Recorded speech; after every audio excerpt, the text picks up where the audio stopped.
was present in the previous class?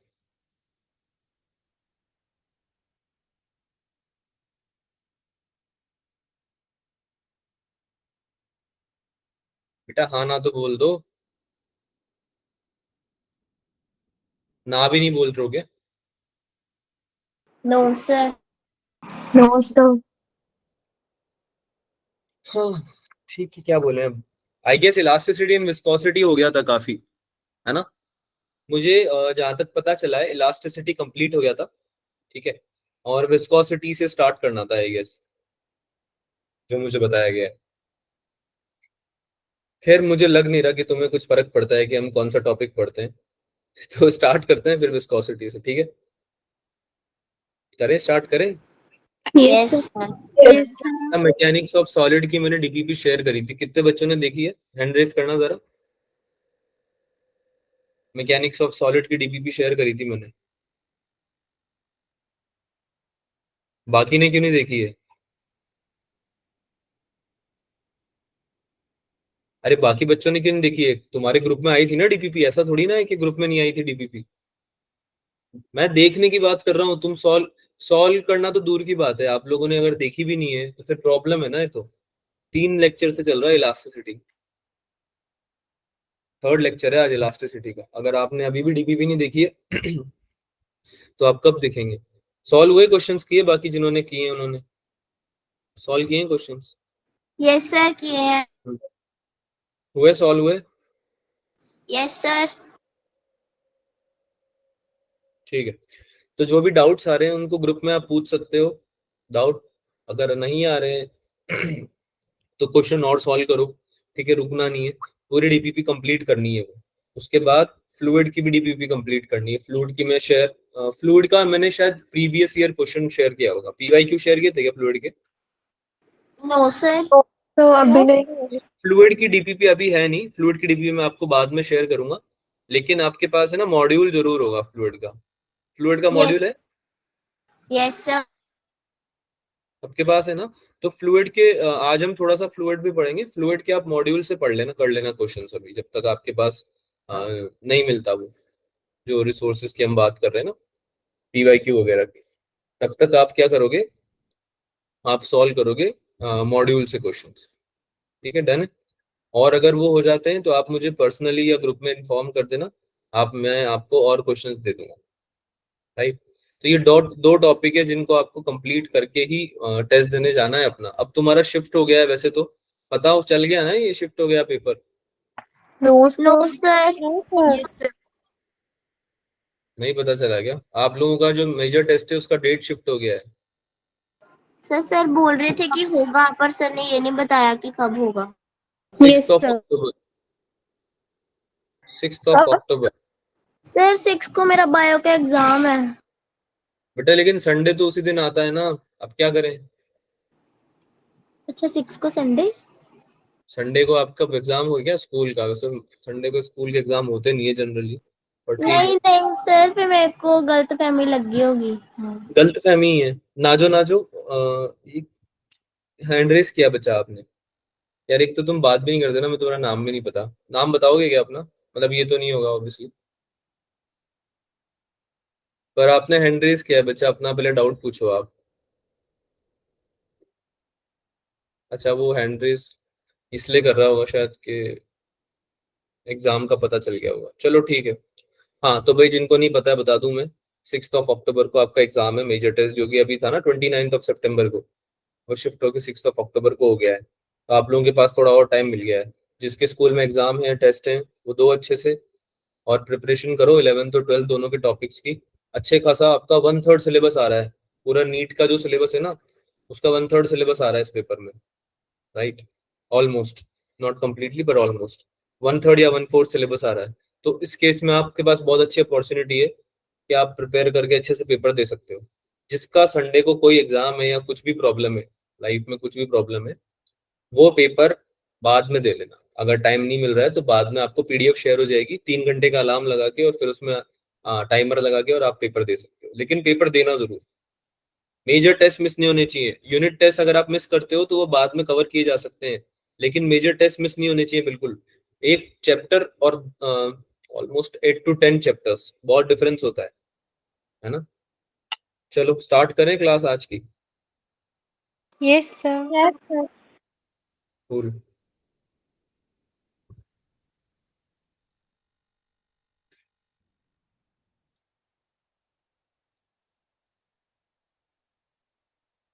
I've shared my screen, बताओ देख के क्या आपको विजिबल है क्या? Yes, sir. Yes, sir. ठीक है, तो आज विस्कोसिटी और थोड़ा सा फ्लूइड पढ़ लेते हैं, ठीक है, जितना हो सकता है उतना तो करते हैं, बाकी अगली लेक्चर में देखेंगे जो बचेगा उसको। तो यार विस्कोसिटी से चालू करते हैं। अभी तक तुमने मैकेनिकल प्रॉपर्टीज ऑफ सॉलिड्स में इलास्टिसिटी पढ़ लिया था, स्ट्रेस और स्ट्रेन पढ़ लिया था, समझ में आया था ना? स्ट्रेस स्ट्रेन कर्व भी हमने बात करी, जो Yes, curve sir. Yes, sir. Proportionality limit होती है, इलास्टिक लिमिट होती है, उसके बाद प्लास्टिक लिमिट में जाता है वो, है ना, प्लास्टिक बिहेवियर शो करता है। उसके बाद क्या होता है, प्लास्टिक बिहेवियर के बाद क्या होता है, प्लास्टिक जोन के बाद सर वो Break. बॉडी अपनी वो ब्रेक हो जाती है ना, रप्चर पॉइंट आता है, उसके बाद आपका जो है बॉडी वो ब्रेक होता है, ठीक है, ब्रिटलनेस आ जाती है बॉडी में, इलास्टिसिटी कंप्लीटली लूज कर देता है, ब्रिटलनेस आ जाती है, टूट जाता है उसके बाद, ठीक है, फ्रैक्चर पॉइंट आ जाता है बेसिकली आप। Cool। तो ये आपने स्ट्रेस और स्ट्रेन की जो भी थ्योरी पढ़ी है ना उसको एग्जीक्यूट जरूर करना क्वेश्चन करके, ऐसा मत सोचना कि ये आ गया है आप लोगों को, अभी जब तक क्वेश्चन नहीं करोगे नहीं आएगा, ठीक है। आगे कंटिन्यू करते हैं, विस्कोसिटी पे आते हैं। What is viscosity? तो विस्कोसिटी भी एक प्रॉपर्टी है obviously, it is more of a property of a fluid, ठीक है, अभी तक हम जैसे सॉलिड्स की बात कर रहे थे, it is more of a property of fluid, ठीक है। तो होता क्या है ये, the property of liquid, the property of liquid by which virtue of which it opposes the relative motion between its adjacent layers, that is known as viscosity। अब तुमने notice किया होगा जैसे तुम चलते हो जमीन पे तो फ्रिक्शन फील होता है ना, तुम्हें फ्रिक्शन फील होता है ना, ऐसा लगता है ना कोई रोक रहा है आपको, आपको चलने में थोड़ा सपोर्ट भी करता है वो, है ना, दोनों फ्रेंड एंड फो दोनों होता है, पढ़ा हुआ है हमने फ्रिक्शन। और ये Yes, पता कब sir. चलता है, जब अगर फ्लोर पे पानी गिरा हुआ हो और हम उस पे चलने का ट्राई करें तो फ्रिक्शन कम हो जाता है ना उस केस में, है। Yes sir. तो फिसल जाते हैं हम लोग, गिर जाते हैं अगर हम ढंग से नहीं संभाल पाए खुद को। तो फ्रिक्शन कितना हेल्पफुल है वो हमें वहां पता चलता है, हेल्पफुल हो या नहीं हो, पॉइंट इसके फ्रिक्शन आपके रिलेटिव मोशन को क्या करता है, अपोज करता है ना। सेम तरीके से फ्रिक्शन ही हमारा लिक्विड में अगर हम देखें तो ये विस्कोसिटी होता है फ्रिक्शन इन लिक्विड, अगर आप इसको समझने के हिसाब से समझो तो, ठीक है। तो ये क्या करता है कि आपका जो वाटर है वो लेयर्स होंगी, वाटर की लेयर्स होंगी, है ना, अगर आप वाटर को इस तरह से देखो कि वाटर की लेयर्स हैं, तो जैसे कि तुमने क्या करा, पानी भर दिया कहीं पे, है ना, एक बकेट ले ली और इसमें पानी भर दिया, तो आपका जो बॉटम पार्ट है बकेट का उसके कंपैरिजन में जो लेयर है ऊपर जितना पानी भरा हुआ है उसके हिसाब से उन लेयर्स के बीच में भी कुछ ना कुछ फ्रिक्शन होगा ना, जो पानी है यस उसके बीच में कुछ फ्रिक्शन होगा। तो वो फ्रिक्शन क्या है बेसिकली, मतलब वो प्रॉपर्टी है लिक्विड की जिसमें कि वो क्या करता है कि एक लेयर पानी की दूसरी लेयर के ऊपर स्लाइड नहीं हो उसको अपोज करता है, उसके बीच के रिलेटिव मोशन को अपोज करता है, ठीक है। तो उसको हम क्या बोलते हैं, विस्कोसिटी बोलते हैं। इसको एक बार रीड लगा लेते हैं। When a solid body slides over another body, frictional force begin to act. This force between the relative motion of the body. Similarly, when a layer of liquid slides over another layer of same liquid, a frictional force acts between them, which opposes the relative motion between these layers. This force is called internal friction force. अब ये layers के within exist कर रहा है ना, layers के बीच में exist कर रहा है ना बच्चों, पानी की layers के बीच में। अरे बात समझ में आ रही है? Yes sir. इंटरनल क्यों बोला, जब आप चल रहे हो और जो आपकी जो सरफेस है आपकी सरफेस में और आपके पैर फुट, आपका जो फुट है उसका सरफेस, उन दोनों के बीच में जब फ्रिक्शन लग रहा था तो हम उसको फ्रिक्शन बोल रहे थे, है ना। अभी हम बात करें पानी की तो उसको कोई दूसरी चीज की जरूरत थोड़ी है, वो तो आपस में ही फ्रिक्शन एक्सपीरियंस कर रहा है ना, with in the water layer, with in the liquids, with in the liquid हो रहा है ना वो तो इस वजह से उसको क्या बोलते हैं, इंटरनल फ्रिक्शन फोर्स बोलते हैं। Suppose a liquid is flowing in streamline motion on a fixed horizontal surface AB. The layer of the liquid which is in contact with the surface is at rest. अब देखो generally हम क्या मानते हैं कि जो आपका जो बॉटम है, जैसे तुम अगर बात करो रिवर की, तो रिवर का जो बेड होता है ना उस पे वेलोसिटी को जीरो माना जाता है, ये बात याद रखनी है। जो रिवर का बेड है उस पे जो लिक्विड की वेलोसिटी है उसको क्या माना जाता है बच्चों? 0। जीरो। और इसका लॉजिक भी है क्योंकि पानी का जो भी वेट होगा, जो भी पानी का वेट होगा, वो जो नीचे नीचे वाली लेयर होगी उसको मूव नहीं करने देगा ना टेक्निकली। तो अगर आप समझो इस चीज को, तो जो नीचे नीचे की पानी की लेयर है उसकी स्पीड ज्यादा होगी या जो ऊपर पानी की लेयर है उसकी स्पीड ज्यादा होगी? ऊपर वाले की। ऊपर है, हाँ, ऊपर जो वाले। ऊपर है।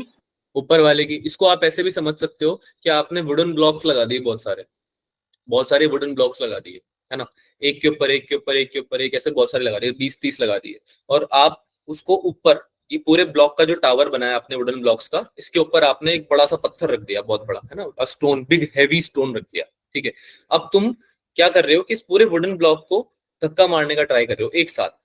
तो जो ऊपर वाली लेयर है उसके ऊपर ज्यादा वेट लग रहा है उस पत्थर का, या जो नीचे वाला जो ब्लॉक है उस पर ज्यादा लग रहा है? नीचे वाले पे सबसे ज्यादा लग रहा है नीचे ना? वाले पे। सबसे ज्यादा, हाँ, सबसे ज्यादा फोर्स एक्सपीरियंस कौन कर रहा है? नीचे वाला ब्लॉक कर रहा है। तो ज्यादा धक्का मारना किसको मुश्किल होगा? नीचे वाले को होगा, है ना। यानी कि मूव करने की टेंडेंसी सबसे कम किसकी होगी? सबसे नीचे वाले ब्लॉक की, राइट। तो लिक्विड के ऊपर भी यही, लिक्विड पे भी यही एनालॉजी लगा सकते हैं, सेम एनालॉजी हम यूज कर सकते हैं कि जो वाटर है पूरा, वो जो उसका बॉटम पार्ट है वहां पे हम वेलोसिटी 0 अज्यूम कर लेते हैं इस चक्कर में, है ना? बिल्कुल जो बेड से टच हो रही है ना, बेड मतलब सबसे नीचे वाला पार्ट, नीचे वाला हिस्सा, बॉटम वाला हिस्सा। ठीक है, आगे चलते हैं। तो इसमें क्या होता है कि जब आपने जब ये कंसिडर कर लिया, तो आगे ये बोल रहा है कि if the lengths of the arrows represent the increasing velocity of the layers, thus there is a relative motion between adjacent layers। अब जैसे जैसे ऊपर जाते जाओगे आप, उनके बीच में एक रिलेटिव मोशन होगा, है ना, कुछ ना कुछ तो रिलेटिव मोशन होगा। मान लो ये इधर जाना चाह रहा है, ये पीछे जाना चाह रहा है, या आगे भी जाना चाह रहा है, तो इनका कुछ वेलोसिटी अलग अलग है। वेलोसिटी अलग अलग क्यों है? क्योंकि अगर नीचे वेलोसिटी 0 है, फिर धीरे धीरे वेलोसिटी बढ़नी चाहिए ना ऊपर जाते वक्त। Yes sir. अरे सेम लॉजिक से होगा ना, जैसे नीचे वाले ब्लॉक पे ज्यादा वेट लग रहा है तो उसको धक्का मारना मुश्किल है, ऊपर वाला जैसे जैसे ऊपर जाते जाओगे उनको धक्का मारना थोड़ा रिलेटिवली आसान होगा, है ना। तो वाटर में भी सेम केस होगा। ऊपर वाली जो वाटर लेयर्स होंगी, ऊपर वाली लिक्विड, लिक्विड बोलना चाहिए नॉट वाटर, लिक्विड की जो लेयर्स होंगी उनकी स्पीड क्या होगी? नीचे वाली से ज्यादा होगी। तो अगर स्पीड में डिफरेंस है तो डेफिनेटली कोई ना कोई क्या होगी? रिलेटिव मोशन होगा उनके बीच में, होगा, है ना। तो ये रिलेटिव मोशन को जो अपोज करता है, रोकता है ना, रोकता है मतलब जो प्रॉपर्टी लिक्विड की इस रिलेटिव मोशन को रोकती है उसको क्या बोलते हैं बच्चों? विस्कोसिटी। Viscosity. ठीक है, आसान भाषा में it is nothing but the friction between, internal friction between the with in the liquid. ठीक है, फ्रिक्शन से थोड़ा ज्यादा अच्छे से समझ में आ रहा होगा मेरे ख्याल से। Yes sir. Yes, sir. चलो, velocity gradient and coefficient of viscosity, इसका फॉर्मूला डिराइव कर लेते हैं। तो property of liquid by virtue of which an opposing force comes into play whenever there is a relative motion between the different layers of liquid is called viscosity। definition हमें clear हो गई है। हमने क्या किया? we have considered a flow of liquid over the horizontal surface shown in figure। एक horizontal bed लिया हमने, ये हमने एक सरफेस ले लिया horizontal। ठीक है, इसका एंगल नहीं है, मतलब कुछ बेसिकली हॉरिजॉन्टल बोलने का मतलब है कि कोई एंगल नहीं, क्योंकि एंगल होगा तो फिर एंगल का भी रोल प्ले हो जाएगा उसमें, फिर हमें कंपोनेंट्स लेने पड़ेंगे। ठीक है, तो अभी हमने हॉरिजॉन्टल ले लिया। तो अब क्या बोल रहे हैं हम? Let us consider two layers A B and C D. ऊपर की तरफ थोड़ा हाइट पे हमने एक वाटर लिक्विड की लेयर ले लिया ए बी, और एक लेयर ले लिया सी डी, और इनको हम स्टडी कर रहे हैं। तो एक की वेलोसिटी अगर v है तो दूसरे वाले की वेलोसिटी v प्लस dv हो जाएगी, राइट। बेटा समझ में आया? Yes. अगर इसकी वेलोसिटी v है तो इसकी वेलोसिटी कितनी हो जाएगी? v प्लस dv, है ना। dv क्या है? जो चेंज आया है बेसिकली v में। बात समझ में आ रही है? किसी को डाउट तो नहीं है कि ऊपर वाली का स्पीड ज्यादा क्यों आ रहा है? No sir. है ना, ये तो समझ में आ ही गया आपको। और कितना डिस्टेंस ऊपर लिया है? dx डिस्टेंस ऊपर, है ना। x डिस्टेंस तो बेड से है, ए बी लेयर, और ए बी से भी ऊपर कितना है? dx। तो अगर हम सी डी का डिस्टेंस निकालना चाहेंगे तो कितना आ जाएगा? x plus D x. समझ में आएगी बात? तो थोड़ा सा रिपीट करना। दो लेयर है, ये तुम्हारी नीचे बेड है, बेड मतलब जमीन, जमीन मतलब जो बॉटम पार्ट है जिसके ऊपर लिक्विड भरा हुआ है ना। तो ये तुम्हारा लिक्विड लेयर हो गई, एक दो तीन, ऐसे बहुत सारी लेयर्स है ना। तो हमने कोई एक लिक्विड लेयर ले ली C D, sorry A B ले ली पहले हमने, और उसके ऊपर जस्ट ऊपर हमने एक और लेयर ले ली जिसको हम बोल रहे हैं सी डी। ठीक है, तो अगर ए बी का डिस्टेंस इस जो बॉटम पार्ट है बेड है इससे अगर एक्स है, और बी ए बी के ऊपर सी डी जो नस अगली वाली लेयर है ना, उन दोनों के बीच में अगर एक छोटा सा डिस्टेंस है डी एक्स, तो टोटल डिस्टेंस कितना हो जाएगा सी डी का इस बेड से? X x plus D plus x तो dx। हाँ। और अगर ए बी की अगर स्पीड v थी, तो ऊपर वाले की स्पीड उससे थोड़ी ज्यादा होगी ना, तो हम बोल रहे हैं कि Yes, dv sir. जाना है, तो ये v प्लस dv हो जाएगा। ये दोनों बातें समझ में आ गई? Yes, sir. ठीक है। अब हम क्या निकालना चाहते हैं? हम निकालना चाहते हैं विस्कस ड्रैग या फोर्स, किस फोर्स से इनके बीच में जो है अपोज करेगा ये एक दूसरे को, बेसिकली है ना। जो ड्रैग फोर्स होगा ना वो कितना होगा basically.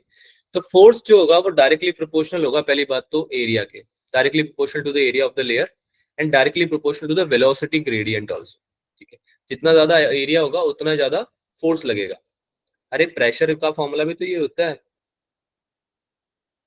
Force per unit area होता है ना। Yes, sir. तो प्रेशर इनटू एरिया हो जाता है ना फोर्स, तो डायरेक्टली प्रोपोर्शनल हो जाता है ना इसके। बात समझ में आ रही है? Yes. एरिया बढ़ेगा तो फोर्स बढ़ जाएगा, है ना। तो हम क्या बात कर रहे हैं यहाँ पे कि जो फोर्स है आपका वो डायरेक्टली प्रोपोर्शनल है एरिया के और डायरेक्टली प्रोपोर्शनल है वेलोसिटी ग्रेडियंट के। अब वेलोसिटी ग्रेडियंट क्यों डिफाइन किया हमने, डीवी बाई डी एक्स क्यों डिफाइन किया? क्योंकि हमें ये समझ में आ गया कि जैसे जैसे डिस्टेंस बढ़ रही है, ये dx जैसे जैसे बढ़ रहा है, नीचे से ऊपर जा रहे हैं ना, तो dx बढ़ता जा रहा है ना बेटा, dx बढ़ता जा रहा है ना जैसे जैसे आप ऊपर जा रहे हो। तो अरे लेंथ Yes, बढ़ती sir. जा रही है ना बेसिकली, तो लेंथ बढ़ती जा रही है तो उसकी वजह से स्पीड पे भी फर्क पड़ रहा है, राइट। डीवी पे भी फर्क पड़ रहा है, स्पीड भी तो बढ़ती है। हमने यही तो बात करी कि नीचे वाले बेड पे तो जीरो होगी वेलोसिटी और सबसे टॉप लेयर पे मैक्सिमम होगी वेलोसिटी। ये बात समझ में आ गई ना पक्का? Yes, sir. है ना।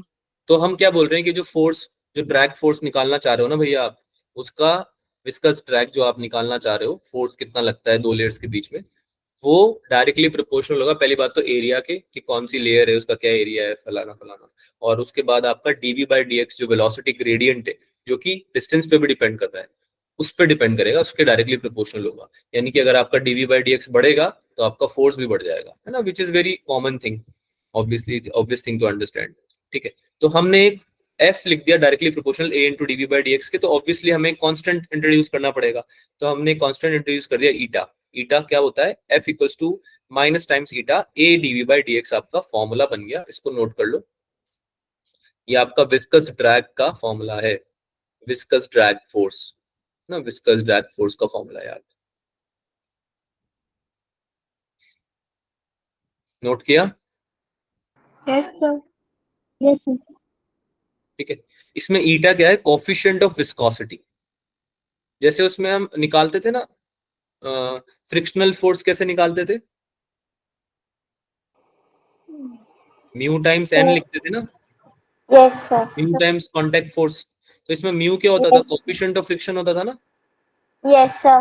तो हम क्या बोलते थे कि फोर्स डायरेक्टली प्रोपोर्शनल है एन के, यानी कि जितना कांटेक्ट फोर्स लग रहा है आपका, है ना, जितना नॉर्मल फोर्स लग रहा है, कांटेक्ट फोर्स लग रहा है, उतना ही आपका फ्रिक्शनल फोर्स भी बढ़ जाएगा, ये बोलते थे। Yes, sir.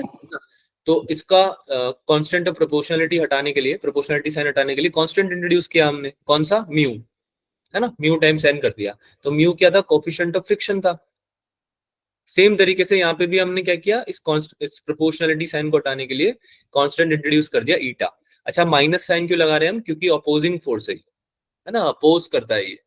अभी हमने डिस्कस किया ना विस्कोसिटी क्या होती है, प्रॉपर्टी जो कि अपोज करती है रिलेटिव मोशन को। बात समझ में आ रही है? माइनस साइन क्यों लगाया? Yes, sir. ठीक है, Yes, sir. तो याद रखेंगे आप।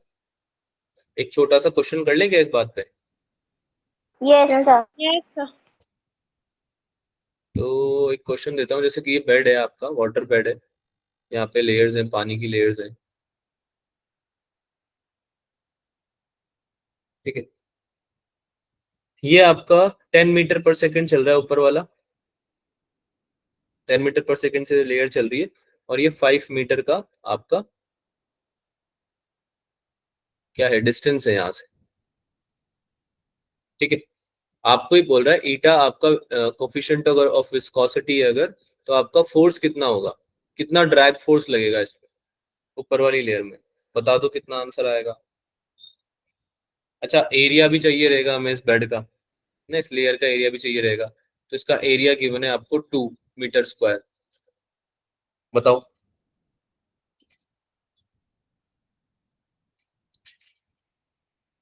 कितना आंसर आया? -4 ईटा. यस सर यही आया। Yes, ये हो sir. गया। अब देखो इसका इसका जो स्पीड है वो v है। अब किसके रिलेटिवली निकाल रहे हैं हम? अब हम देख रहे हैं बेड के रिलेटिवली, है ना। ये बॉटम जो है इसके रिलेटिवली देख रहे हैं। इस पे स्पीड कितनी होती है? 0 होती है क्या? 0 यस सर। ना? Yes, ये sir. कितना हो जाएगा? Minus eta times multiply by 2 multiply by 10 minus 0। ऊपर वाली लेयर का तो 10 है ना, और नीचे वाली का 0 है, जिसके कंपैरिजन में देख रहे हैं। अपॉन में डिस्टेंस तो 5 दे रखा है इसका, है ना। तो कितना हो जाएगा ये? 20/5 कितना होता है? -4 ईटा। ये आ जाएगा आंसर। Yes sir. यस समझ में सर। आया? Yes, sir. Yes sir. ठीक है, कुछ एप्लीकेशंस ऑफ विस्कोसिटी पे बात कर लेते हैं। Knowledge of viscosity of various liquids and gases have been put to use in daily life. Some applications is as the viscosity of liquids vary with temperature. Viscosity पे अगर question आएगा ना तो टेम्परेचर के बेसिस पे आ सकता है, यानी कि टेम्परेचर के साथ कैसे चेंज होती है विस्कोसिटी, क्या फर्क पड़ता है टेम्परेचर के हिसाब से उसका। ठीक है, तो ये क्वेश्चन आपका आ सकता है। तो कैसे चेंज होती है भाई टेम्परेचर के साथ में? अगर आपका टेम्परेचर बढ़ेगा लिक्विड के अंदर, मैं यहाँ पे अलग से लिख देता हूँ, इन लिक्विड अगर टेम्परेचर बढ़ता है बच्चों तो आपकी विस्कोसिटी क्या हो जाती है? कम हो जाती है। वैसे ही गैसेस में, सिंस फ्लूइड बोला है ना हमने, तो गैस भी तो इंक्लूड होता है फ्लूइड में, राइट? Yes, sir. है ना, फ्लूइड। अरे विस्कोसिटी फ्लूइड्स के ऊपर, फ्लूइड्स में होती है ना, जो फ्रिक्शन होता है बिटवीन द फ्लूइड्स होता है, केवल लिक्विड्स नहीं, फ्लूइड्स में होता है। तो गैसेस में भी विस्कोसिटी होगी, सही ऑब्वियसली, क्योंकि फ्लो तो आपके गैसेस भी तो करती हैं, उनकी भी तो लेयर्स होंगी जो फ्लो कर रही होंगी एक दूसरे के ऊपर, तो वो भी तो रिलेटिव मोशन को अपोज करेगी, उसमें भी तो उनकी जो प्रॉपर्टीज है, इंटरनल प्रॉपर्टीज है। तो उसके केस में क्या होता है, अगर आप टेम्परेचर बढ़ा देते हो तो विस्कोसिटी क्या हो जाती है? बढ़ जाती है। ये याद रहेगा दोनों पॉइंट। टेम्परेचर के केस में तो क्या होता है? बढ़ जाती है विस्कोसिटी। विस्कोसिटी मतलब फ्रिक्शन, फ्रिक्शन यानी कोई रुकावट एक तरह से। तो अगर तुम समझो इस चीज को ऐसे कि तुमने अगर टेम्परेचर बढ़ाया, है ना, किसी तो जो मॉलिक्यूल्स होंगे वो वाइब्रेशनल एनर्जी बढ़ जाएगी उनकी, है ना। Yes gaseous sir. मॉलिक्यूल्स होंगे तो टकराएंगे Yes, ना एक दूसरे से, आपस में जाके टकराएंगे ना, टकराएंगे ना आपस में। अब टकराएंगे तो ऑब्वियसली फ्रिक्शन क्रिएट करेंगे, फ्रिक्शन कम होगा कि बढ़ेगा फिर उससे? बढ़ेगा। इसको भी याद रख सकते हो। याद करने का तरीका बता रहा हूँ। क्लास में अगर तुम बैठे हुए हो और आपके लाइट चली गई और बाहर से लॉक लगा दिया किसी ने कमरे के, है ना, और तुम अंदर बहुत सारे बच्चे बैठे हो, छोटी सी क्लास है उसमें 80-90 बच्चे बैठे हो, तो तुमको गर्मी लगेगी धीरे धीरे, है ना, तुम परेशान होगे धीरे धीरे, है ना। तो तुम्हारे अंदर का जो मॉलिक्यूल है वो वाइब्रेशनल एनर्जी अक्वायर करेगा ना, एक जगह पे बैठे yes, थोड़ी रह sir. पाओगे आप, है ना, इधर उधर हिलोगे, और हिलोगे तो एक दूसरे से टकराओगे, टकराओगे तो फ्रिक्शन बढ़ेगा। तो तुम गैशियस मॉलिक्यूल्स हो जो क्लास के अंदर बैठा हुआ है, और जब आपकी पंखा बंद कर दिया आपका तो टेम्परेचर बढ़ गया है, टेम्परेचर राइज कर गया है ना कमरे का, ठीक है, फैन बंद करने पे, तो आपका टेम्परेचर राइज करने से विस्कोसिटी बढ़ गई है क्लास की, आपके आसपास की क्या हो गई है? विस्कोसिटी बढ़ गई है। तो टेम्परेचर बढ़ने से गैसेस में क्या होता है भाई? विस्कोसिटी बढ़ जाती है, और इसके अपोजिट होता है लिक्विड में। याद रहेगा? Yes sir. Yes, sir. अच्छा, इसमें आप ईटा को अगर डिफाइन करो तो ये F upon A into delta V by delta Z आ जाएगा, जो हमने यहाँ पे फॉर्मूला लिखा था उस फॉर्मूले से निकाला है। तो अगर आप डायमेंशन निकालना चाहोगे ईटा की, तो आप बाकी चीजों की डायमेंशन रख दो, फोर्स की, एरिया की, इन सब की, तो ये आ जाएगी ml-1 t-1। ये सेकंड नंबर ऑफ क्वेश्चन है जो बन सकता है विस्कोसिटी से। एक तो फॉर्मूले पे बनता है, दूसरा टेम्परेचर पे बनता है क्वेश्चन, और तीसरा इसके डायमेंशन पे बन सकता है, डायमेंशन और यूनिट पे बेसिकली। ठीक है, तो इसकी जो यूनिट होती है वो क्या होती है? पॉइज में लेते हैं इसको आप, है ना, टाइम सेकंड पर सेंटीमीटर स्क्वायर, या फिर आप पॉइज, आपको जो दी हुई होगी ना विस्कोसिटी, वो पॉइज में दी हुई होगी, कोफिशिएंट ऑफ विस्कोसिटी की वैल्यू। ठीक है, न्यूटन सेकंड पर मीटर स्क्वायर या डेका पॉइज इसकी क्या होती है? एसआई यूनिट होती है। तो पॉइज या फिर डेका पॉइज में आपको वैल्यू दी हुई होगी, इसको भी याद रखना, क्योंकि यूनिट्स में ही ऐसे क्वेश्चन जिनमें की ज्यादा कुछ कॉन्सेप्ट नहीं होता है ना, उसमें वो लोग क्या है कि मैथ्स इंक्लूड करके क्वेश्चन पूछ लेते हैं। तो मैथ्स क्या है? एसआई यूनिट यही होगी, डायमेंशन एसआई यूनिट्स यही होती है ना मैथ्स तो। ठीक है, तो ये आप इंक्लूड करके पूछ लेते हैं। तो केवल कॉन्सेप्ट या फॉर्मूला पढ़ के मत जाना, थोड़े बहुत एसआई यूनिट्स और ये भी देख लिया करो, डायमेंशन वगैरह भी, इनसे भी क्वेश्चन आ सकता है। आगे चलें। Yes, sir. Yes, तो sir. जैसे कि हमने यस। बात करा विस्कोसिटी पे कैसे फर्क पड़ता है टेम्परेचर से, viscosity of liquids decrease with increase in temperature and increase with the decrease in temperature. अगर आपका टेम्परेचर कम होगा तो विस्कोसिटी बढ़ जाएगी, है ना, और टेम्परेचर बढ़ेगा तो विस्कोसिटी क्या हो जाएगी, कम हो जाएगी। लिक्विड में, लिक्विड की बात हो रही है ये, ठीक है, लिक्विड में अपोजिट होता है। तो इनवर्सली प्रोपोर्शनल दिखा रखा है इसने, देखो √T के, ठीक है। जबकि गैसेस में क्या होता है, viscosity of gases increases with increase in temperature. Temperature बढ़ते ही विस्कोसिटी बढ़ जाती है, किसमें, किसमें, सर गैसेस में। गैसेस में, में ठीक है। सर और विस्कोसिटी डायरेक्टली प्रोपोर्शनल होती है √T के, ठीक है। स्टोक्स लॉ के ऊपर क्वेश्चन डायरेक्टली आते हैं।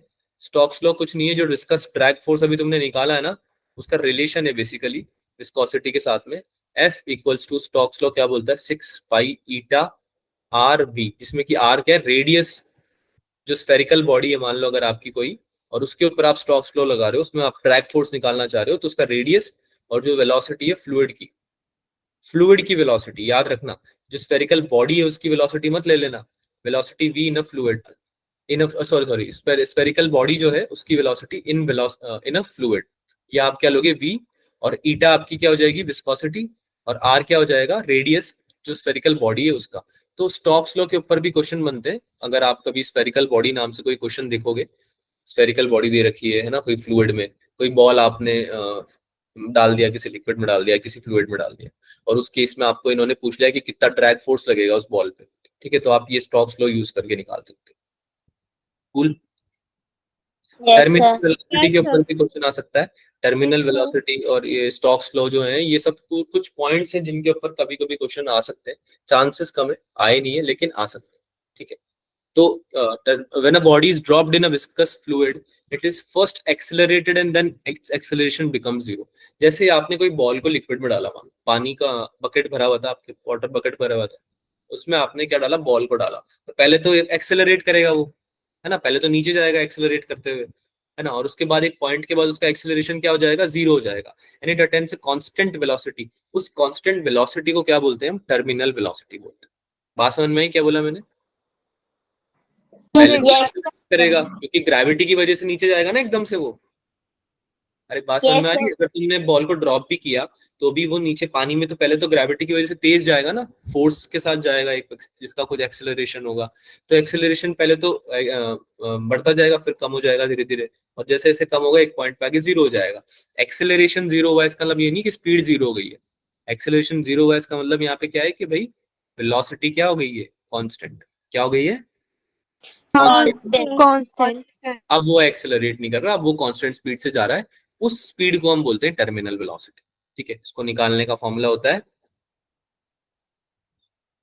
v equals to 2/9 r² into rho minus sigma into G. इसमें आपका रो क्या है, डेंसिटी रो क्या है, Density. Density, density of that, किसकी डेंसिटी है, बॉल की, Fluid. ऑल बॉल की, यहाँ पे फंस सकते हो तुम, ठीक है। डेंसिटी इज रो, और रेडियस भी किसका है, उस बॉल का, है ना, जो भी आप स्फेरिकल ऑब्जेक्ट ले रहे हो बेसिकली, ठीक है। टर्मिनल वेलोसिटी जब वो अटेन कर लेगा तो उसके लिए आप ये फॉर्मूला यूज कर सकते हो, ठीक है। समझ में आ रहा है? यस सर इसमें Yes, सिग्मा sir. क्या है, हाँ, Yes, sir. Sir, rho density of ball है. रो डेंसिटी ऑफ बॉल है, यस, ओके सर. हाँ। कोफिशिएंट ऑफ विस्कोसिटी भी है इसमें, ठीक है, दिया हुआ है आपको। Coefficient of viscosity when it attains a terminal velocity subjected two forces, एक तो उसमें इफेक्टिव फोर्स लगेगा नीचे की तरफ, जो कि आप ऐसे लिख सकते हो 4/3 p into R square, sorry rho into r² upon rho minus R into G, और एक 6 pi N eta R V, जो कि स्टोक्स लॉ के हेल्प से हमने निकाला था ड्रैग फोर्स के, भाई कितना ड्रैग करेगा पानी, उसको कितना ड्रैग करेगा, वो वाला फोर्स। एक तो दो तरह के फोर्स होंगे ना बेटा, एक तो बॉल लगाएगा पानी पे और एक पानी लगाएगा बॉल पे, एक तो लिक्विड लगाएगा बॉल पे और एक बॉल लिक्विड पे लगाएगा। तो टर्मिनल वेलोसिटी निकालने के लिए आपको इक्वेट करना पड़ेगा ना दोनों फोर्सेस को। बात समझ में आ रही है? Yes, sir. ठीक है।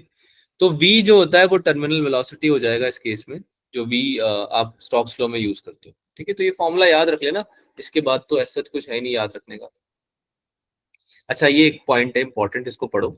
Air bubble in water always goes up, it is because density of air is less than the density of water. Air की डेंसिटी वाटर से कम होती है क्या? Yes, sir. Yes sir. तो जिसकी डेंसिटी कम होती है वो ऊपर रहना चाहता है या नीचे जाना चाहता है? ऊपर सर रहना चाहता ऊपर रहना चाहता है ना, तभी तो वाटर और ऑयल जब आप रखते हो तो साथ में, तो फिर जिसकी डेंसिटी कम होती है वो ऊपर चला जाता है ना। है। Yes, sir. अरे हाँ ना। तो यस सर। एयर बबल जब भी पानी में फंसे हुए होंगे तो एयर, उसके अंदर तो एयर फील्ड है, बबल के अंदर तो एयर फील्ड है, तो एयर की डेंसिटी कम होती है, लिक्विड की ज्यादा होती है, तो एयर तो ऊपर जाना चाहेगी ना। एयर बबल इसलिए पानी में क्या होता है, हमेशा ऊपर की तरफ चला जाता है, लिक्विड में क्या करेगा, हमेशा ऊपर की तरफ चला जाएगा। ठीक है, ये बात आप याद रख सकते हो। So the terminal velocity of air bubble is negative, तो टर्मिनल वेलोसिटी तो उसकी नेगेटिव हो गई क्योंकि इसकी डायरेक्शन चेंज होगी ना। इसमें तो हम टर्मिनल वेलोसिटी किसकी बात करते हैं कि बॉल नीचे किस स्पीड से जाएगा। सिंस बॉल की कुछ डेंसिटी थी जो कि वाटर से ज्यादा थी, बॉल की क्या थी, डेंसिटी वाटर से ज्यादा थी, ज्यादा। है ना, तो वो तो नीचे डूब के पानी में, जैसे बकेट में तुमने बॉल डाली, तो जब तक कि बॉल तुम्हारी नीचे नहीं चली जाती, अगर बॉल नीचे जा रही है और पूरा नीचे नहीं चली जाती तब तक उसकी स्पीड रहेगी, लेकिन अगर ऊपर जा रही है तो टर्मिनल वेलोसिटी क्या हो जाएगी, उसकी नेगेटिव हो जाएगी ना। Yes, sir. यस। हाँ, एक क्वेश्चन करें क्या? चलो इसको होमवर्क में ले लो क्योंकि ये उसके ऊपर बेस्ड क्वेश्चन है, इलास्टिसिटी के ऊपर, तुमने लास्ट टाइम किया था। ठीक है, एक बल्क मॉड्यूलस पढ़ा था क्या लास्ट क्लास में? Yes sir. Yes sir. तो बल्क मॉड्यूलस पे क्वेश्चन हो जाएगा। चलो फॉर्मूला बता दो इसका पहले तुम, उसके बाद में तुम्हें इसको स्किप करूंगा, पहले फॉर्मूला बता दो इसका। बल्क मॉड्यूलस का फॉर्मूला पता है किसी को? Yes sir. क्या होता है? Sir P V upon delta V, साथ में माइनस का minus sign. P. PV by delta V. अब बोला तो। ठीक है बेटा, कोई बात नहीं। वो बुरा मान गई तमन। नो सही है, सर।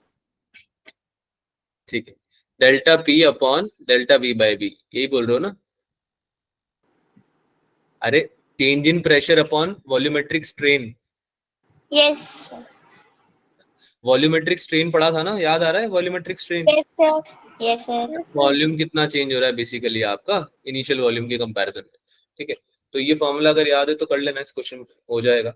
फ्लूइड पे आ जाते हैं, सिंस अभी क्लास का टाइम बड़ा कम बचा है। क्वेश्चन प्रैक्टिस आप लोगों को थोड़ी बहुत खुद से करनी ही पड़ेगी, है ना, और जो क्वेश्चन नहीं आ रहे हैं वो आप डाउट ग्रुप में पूछ सकते हैं। Cool. Yes sir. Okay, so definition of fluid पढ़ते हैं सबसे पहले तो। The term fluid refers to a substance that can flow and flow does not have a shape of its, यानी कि फ्लूइड होता क्या है, पहली बात तो ऐसा सब्सटेंस जो कि फ्लो कर सकता है, उसका कोई डेफिनेट शेप नहीं होता। फिर से बोलूंगा, ऐसा सब्सटेंस जो कि फ्लो कर सकता है पर उसका कोई डेफिनेट शेप नहीं होता।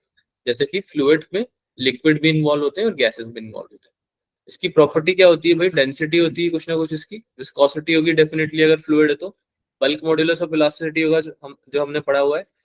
इस पे कुछ ना कुछ प्रेशर अप्लाई किया जा सकता है, इसका कुछ ये किसी ना किसी चीज पे कुछ ना कुछ प्रेशर अप्लाई कर सकता है, और एक इसकी स्पेसिफिक ग्रेविटी होती है, कुछ प्रॉपर्टीज है। ठीक है, तो प्रेशर इन अ फ्लूइड सबसे पहले पढ़ते हैं। Change in force upon change in area. ठीक है, नॉर्मल फोर्स लेंगे इसमें हमेशा। कौन सा फोर्स लेंगे बच्चों प्रेशर निकालते वक्त? नॉर्मल। Equal force. नॉर्मल है ना, जो परपेंडिकुलर फोर्स है वो लेंगे। और प्रेशर एक स्केलर क्वांटिटी है, ये बात आपको याद रखनी है, दो चीजें याद रखनी, तो नॉर्मल फोर्स लेते हैं फोर्स पर यूनिट एरिया में, और एक प्रेशर क्या है, एक स्केलर क्वांटिटी है। कूल। अब ये कुछ चीजें हैं जो आप रीड कर सकते हो, जैसे कि ये यूनिट क्या हो गई इसकी, डाइन पर सेंटीमीटर स्क्वायर हो गई, है ना। डायमेंशन क्या होती है फोर्स पर यूनिट एरिया के हिसाब से, ml-1 t-2 हो गई। ये सब पढ़ सकते हो ना आप लोग, या इसको एक्सप्लेन करने की जरूरत? पढ़ लेंगे। सर कर पढ़ लेंगे। लेंगे। ठीक है, प्रेशर एक्ट करता है ऑल डायरेक्शंस में, ये भी पता होगा। Yes sir. यस। आवाज आ रही है क्या मेरी? Yes, sir. Yes yes sir.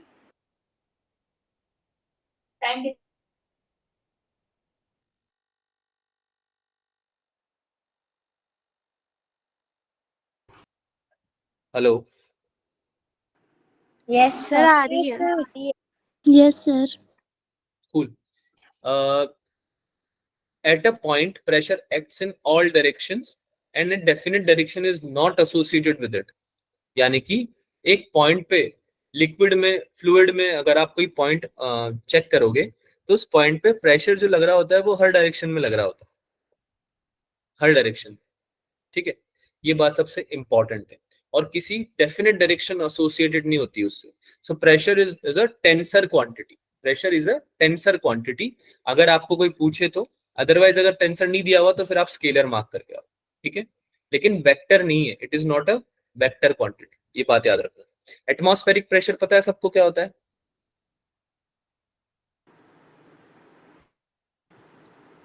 बेटा एटमॉस्फेरिक Yes, प्रेशर sir. सुना है पहले कभी? वर्ड सुना है पहले कभी? Yes sir. Yes sir. हमारी अर्थ पे एटमॉस्फेयर है ना, गैसियस एनवेलप है जो सराउंड कर रहा है अर्थ को। बहुत सारी गैसेस है ना हमारी एटमॉस्फेयर में, Yes, sir. है ना। तो यस इतनी सारी yes, जब गैसेस हैं तो गैसेस की कोई ना कोई डेंसिटी तो होती होगी, राइट? तो गैस भी तो प्रेशर अप्लाई करती है, यस सर। करती है।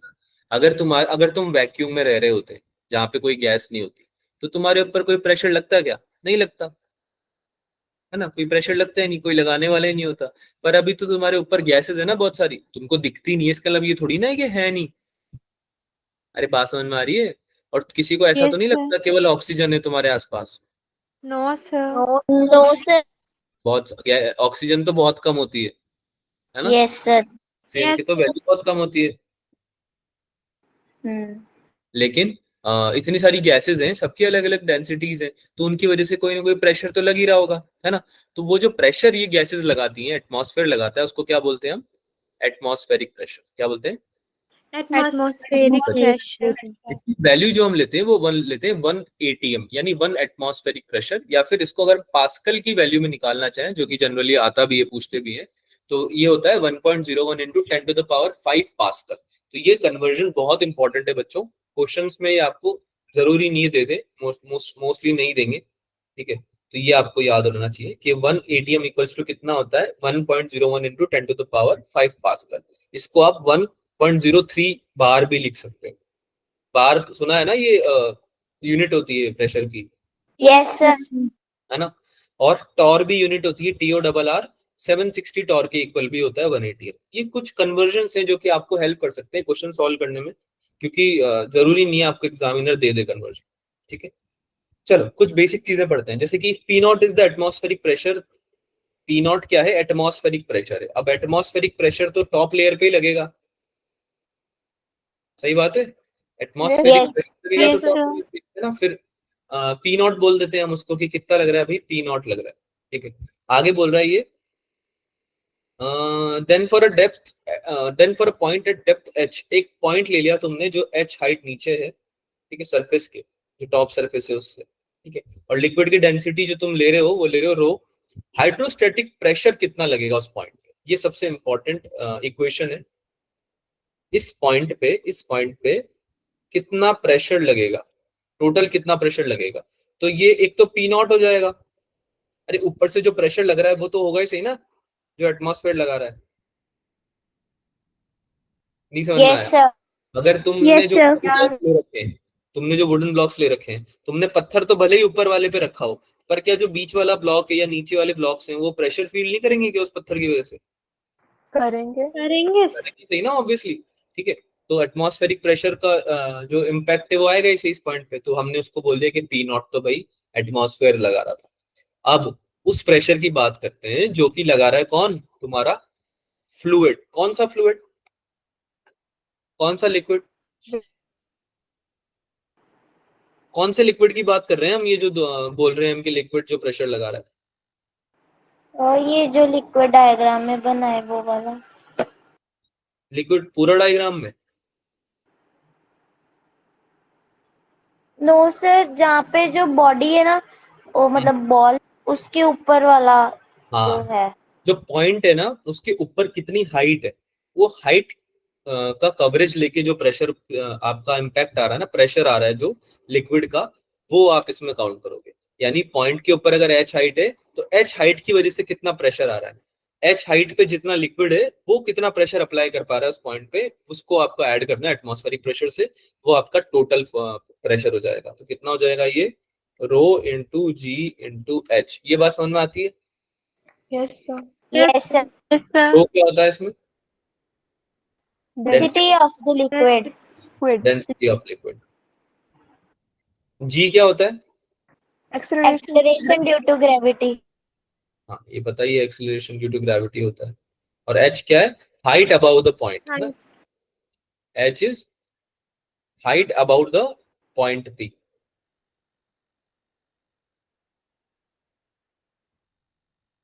अच्छा एक बात बताओ, इस इक्वेशन में अगर मैं एच की वैल्यू बढ़ा दूं तो क्या रो जी एच की वैल्यू भी बढ़ जाएगी क्या? Yes, sir. अगर Yes, रो sir. जी एच की वैल्यू बढ़ेगी तो हाइड्रोस्टैटिक प्रेशर की वैल्यू भी बढ़ जाएगी क्या? Yes, sir. Yes, sir. तो यानी कि हाइट पे डिपेंड करता है, डेप्थ पे डिपेंड करता है। Hydrostatic pressure depends on depth of the point. ये बहुत इंपॉर्टेंट पॉइंट है। Depth of the point below the surface. Surface के नीचे जो पॉइंट है आपका, जितना ज्यादा आपकी डेप्थ होगी उतना ज्यादा प्रेशर बढ़ता जाएगा। ठीक है, ऑब्वियसली ये रो पे भी डिपेंड करेगा, है ना? एटमॉस्फेरिक प्रेशर कितना लग रहा है वो तो खैर सबके लिए कांस्टेंट ही रहेगा हर लेयर के लिए, लेकिन आपका रो पे भी डिपेंड करेगा ये, और जी पे भी डिपेंड करेगा, एक्सेलरेशन ड्यू टू ग्रेविटी कितनी है ना? लेकिन ये मेनली एच पे डिपेंड करेगा। Also it is independent of the amount of liquid. कितना तुमने लिक्विड भर रखा है उससे कोई मतलब नहीं है, हाइट कितनी उससे मतलब है। बात समझ में आई ये वाली मेरी बात? Yes, sir. Yes, sir. Shape of the container से भी फर्क नहीं पड़ता। जैसे कि तुमने एक तो ले लिया ऐसा शेप, इसकी हाइट एच है। एक तुमने ऐसा बकेट ले लिया,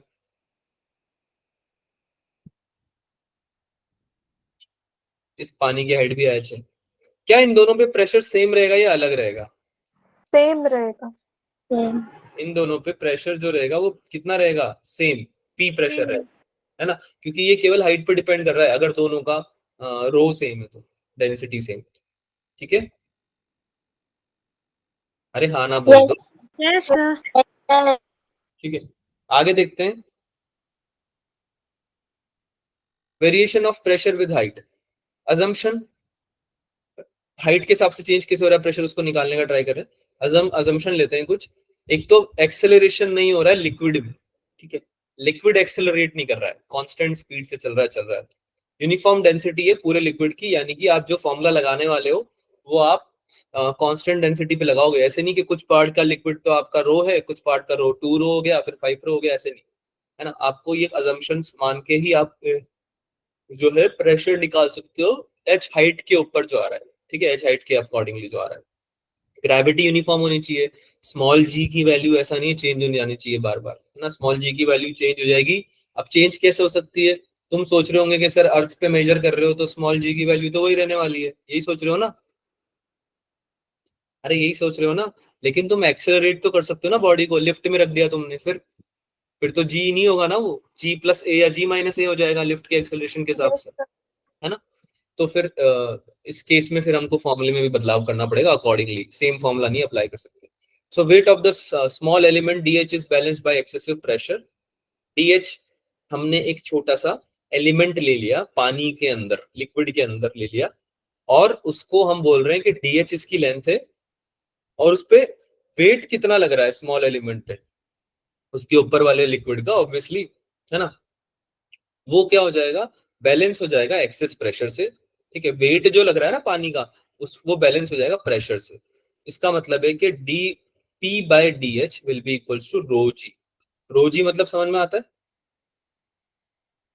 सर ये डीपी बाय डीएच वाला नहीं समझ आया। डीपी बाय डी एच का मतलब है कि प्रेशर कितना चेंज हो रहा है हाइट के साथ में। देखो समझो, तुम्हारा एक तो वेट लग रहा है पानी का, यस सर। है ना? एक तुम्हारा प्रेशर लग रहा है लिक्विड की वजह से, ठीक है? Yes sir. तो वेट लग रहा है, लिक्विड से प्रेशर लग रहा है, तो प्रेशर चेंज हो रहा है ना, जैसे जैसे हम वेट को चेंज कर रहे हैं, हाइट को चेंज यस कर रहे सर। हैं, है ना? Yes, तो जो एक्सेस प्रेशर है डीएच लेंथ की वजह से कितना एक्सेस प्रेशर आ गया है वो हम निकालना चाह रहे हैं। अगर आप डीएच लेंथ नहीं लेते, कोई एक पॉइंट ले लेते, तो आपके ऊपर जितनी हाइट होती लिक्विड की उतना ही वेट आता, उतना ही उससे कुछ ज्यादा आता नहीं, है ना। प्रेशर जितना आता, रो जी एच जो प्रेशर आता आपका, वो उतना ही आता ना जितनी उसके ऊपर लिक्विड है, एच एच कॉलम का जो लिक्विड। लेकिन अब तुमने हाइट चेंज कर दी, तुमने डी एच हाइट का एलिमेंट ले लिया है, तो हाइट के हिसाब से प्रेशर में भी चेंज आएगा क्या? थोड़ा सा एक्सेस Yes, प्रेशर आएगा, Yes. बढ़ जाएगा प्रेशर, है ना। तो वो जो चेंज आया ना उसको निकालना चाह रहे हैं, तो वो इक्वल होगा किसके? रो इंटू जी के, ठीक है। रो okay, इंटू sir. जी को फोर्स पर यूनिट वॉल्यूम भी बोल सकते हैं। कैसे? कि रो क्या होता है? मास पर यूनिट वॉल्यूम होता है ना रो। Yes, sir. Yes, sir. Yes, sir. तो रो इंटू जी क्या हो जाएगा? मास इंटू स्मॉल जी अपॉन वॉल्यूम। तो एम जी क्या होता है? फोर्स ही तो होता है, वेट या फोर्स। Yes, sir. तो वेट पर यूनिट वॉल्यूम, वेट पर यूनिट वॉल्यूम, ठीक है। ये होगा आपका क्या? रो इंटू जी, ठीक है। तो आप क्या करोगे भाई, जो आपका एक्सेस प्रेशर है उसको आप इंटीग्रेट कर दोगे पी ए से लेकर पी तक। आप अज्यूम करके चल रहे हो कि भाई पी ए तो पहले था ए पॉइंट पे, और अब पी हो गया टोटल, जो आपको निकालना है। पी क्या है भाई? जो निकालना है, समझ में आया? पी जो प्रेशर था वो यहां तक था, पी ए। और अब आपको यहाँ निकालना है, एच हाइट बढ़ गई ना आपकी, बेटा एच हाइट बढ़ गई ना, ठीक है। Yes, sir. कितना प्रेशर में चेंज आया है वो आप निकालना चाह रहे हो ना, इस पॉइंट पे प्रेशर निकालना चाह रहे हो, तो क्या हो जाएगा? P A plus row G H, है ना। कैसे आया ये? हमने रो जी लिखा और डी एच को हम ऊपर ले गए ना क्रॉस मल्टीप्लाई करके, डीएच को क्रॉस मल्टीप्लाई करके ले गए ना, तो हमने डीएच को इंटीग्रेट कर दिया। डीएच को इंटीग्रेट कहां से कहां तक करेंगे? 0 से एच तक करेंगे। भाई कितना हाइट तक ले गए हो बता दो, जितना हाइट तक लेके जाओगे उस हिसाब से इंटीग्रेट हो जाएगा वो। तो एच डीएच इंटीग्रेट हो गया एच पे, तो रो जी मल्टीप्लाई बाय कितना हो गया? एच हो गया। बात समझ में आई?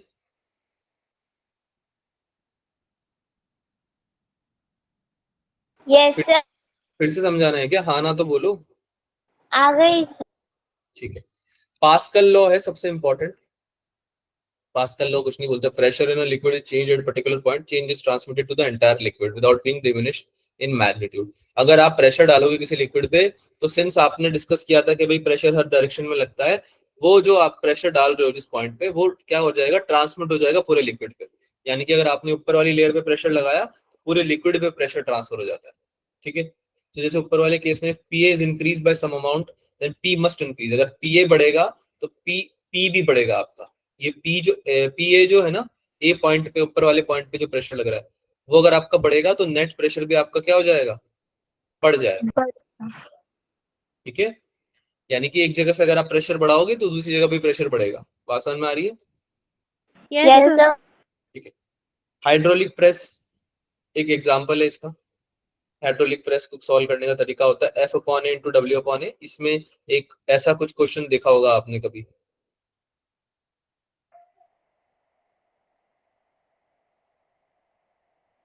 देखा है कभी ऐसा क्वेश्चन? yes, यहाँ पे पानी भरा Yes, होता है, sir. पानी भरा होता Yes, है, sir. यहाँ पे हम लिक्विड को प्रेस करते हैं ऐसे नीचे की तरफ, तो यहाँ पे हम नोट करना चाहते हैं कि कितना बड़ा है ना। Yes, sir. तो उसके लिए है ये फॉर्म। स्मॉल ए छोटे वाले का एरिया हो गया, कैपिटल ए बड़े वाले का एरिया हो गया। आगे चलते हैं। डेंसिटी, रिलेटिव डेंसिटी का टर्म यूज होता है इसमें। जैसे कि आपने यहाँ पे वेट लगाया और यहाँ पे आपने अप्लाइड फोर्स लगाया, तो आपकी जो डेंसिटी है वो चेंज होती नहीं होती। तो आपकी जो बॉडी है उसका आप कंपैरिजन करोगे वाटर से हमेशा। जब भी आप किसी बॉडी को क्या करोगे? इमर्स करोगे लिक्विड में, वाटर में, तो आप रिलेटिव डेंसिटी का कॉन्सेप्ट यूज करोगे। ये है सबसे इंपॉर्टेंट बात। ऑल्सो किसी फ्लूइड में किसी पॉइंट पे जो डेंसिटी होती है वो डिफाइन ही कैसे होती है? डीएम बाई डीवी, यानी कि कितना एलिमेंटल चेंज आया मास में डिवाइड बाय कितना चेंज आया एलिमेंटल वॉल्यूम में। ये पता है ना, डीएम बाय डीवी तो मास और वॉल्यूम होते हैं। मास में और Yes, वॉल्यूम में कितना चेंज आ रहा है, यही Yes, आपकी sir. डेंसिटी होती है, sir. पता है ऑलरेडी, ठीक है। अब इसमें कुछ चीजें बची हैं जो कि हम नेक्स्ट क्लास में कंटिन्यू कर सकते हैं। ये पढ़ लेते हैं एक बार। मेजरमेंट कैसे देखते हैं भाई एटमॉस्फेरिक प्रेशर का? तो एक तो बैरोमीटर यूज कर सकते हो और एक ओपन ट्यूब मैनोमीटर यूज कर सकते हो। बैरोमीटर आपको बताता है एटमॉस्फेरिक प्रेशर एक्सपेरिमेंटली। ये 1643 में इन्वेंट हुआ था। काम की बात ये है कि अगर आपको ए पॉइंट पे, जो सरफेस पे पॉइंट है ना, ये ए पॉइंट सरफेस पे पॉइंट है, ठीक है, इस पॉइंट पे अगर आपको प्रेशर लिखना है तो ये हो जाएगा rho G H. The pressure exerted by mercury column of 1 mm high is 1 torr। 1 torr क्या होता है? 1 mm ऑफ मर्क्यूरी कॉलम कितना प्रेशर एक्सर्ट कर रहा है। अगर ये मर्क्यूरी कॉलम है आपका और ये 1 mm लिक्विड चढ़ गया ऊपर, मान लो ए पॉइंट से 1 mm लिक्विड चढ़ गया, तो कितना प्रेशर एक्सर्ट कर रहा है, इससे हमने डिफाइन किया है कि 1 टॉर क्या होता है। ठीक है, तो बेसिकली ये जो बैरोमीटर है आपका, ये आपको बता देता है कि कितना आपका एटमॉस्फेरिक प्रेशर है। बात समझ में आ रही है? जितना एटमॉस्फेरिक प्रेशर, जितना एटमॉस्फेयर प्रेशर लगाएगा इस लिक्विड पे, उतना ये चढ़ जाएगा ना ऊपर इसमें ट्यूब में, Yes, sir. Yes, sir. Accordingly चढ़ जाएगा ना। तो उसको जब आप मेजर कर लोगे ट्यूब में, यहाँ पे रीडिंग्स लिखी होंगी ना इस ट्यूब की, ऐसे, Yes, तो आप sir. उसको मेजर कर सकते हो। बात समझ में आई मेरी? ठीक है, Yes, sir. Yes, sir. Column में डिफरेंस है, उससे आप बता सकते हो कि एटमॉस्फेयर ने कितना कंट्रीब्यूट किया है इस कॉलम में चढ़ाने में लिक्विड को। ठीक है, ऐसे ही ओपन ट्यूब मैनोमीटर होता है, उसके ऊपर भी आपको पूछा जा सकता है कि किस लिए यूज होता है, तो आप बता दोगे कि भाई ये एटमॉस्फेरिक प्रेशर को मेजर करने के लिए यूज होता है ना, प्रेशर कैलकुलेशन के लिए यूज होता है, जरूरी नहीं एटमॉस्फेरिक प्रेशर यूज। ठीक है, इसके ऊपर बच्चों एक क्वेश्चन है, इसको आप ट्राई करके लाना। अगली क्लास में इसको डिस्कस करेंगे। अभी तक जो पढ़ा हुआ है उसको यूज करते हुए, अगर नहीं होता है तो भी कोई दिक्कत नहीं है, इसको हम डेफिनेटली नेक्स्ट क्लास में पढ़ेंगे, लेकिन इलास्टिसिटी वाले चैप्टर का पूरा करके आना है। डीपीपी मैकेनिक्स ऑफ सॉलिड जो चैप्टर है ना, Yes, sir. इसका Yes, पूरा sir. करके आना है कंप्लीट। Yes, sir. टाइम है आपके पास, अगली क्लास सैटरडे को होती है। Okay, sir. ठीक है, फ्लूइड का आप कर सकते हो पास्कल लॉ तक, ये मॉड्यूल से कर लेना, मॉड्यूल के क्वेश्चंस करके आना पास्कल लॉ तक। आर्किमिडीज कुछ क्वेश्चन करेंगे अगली क्लास में, और आर्किमिडीज प्रिंसिपल पढ़ेंगे। ठीक है, Yes, sir. Yes, sir. ठीक है, कोई डाउट है? No, sir. Okay then, I will see you in the next class. Bye bye बच्चों। Bye, sir. Bye, sir. Bye, sir. Bye, sir.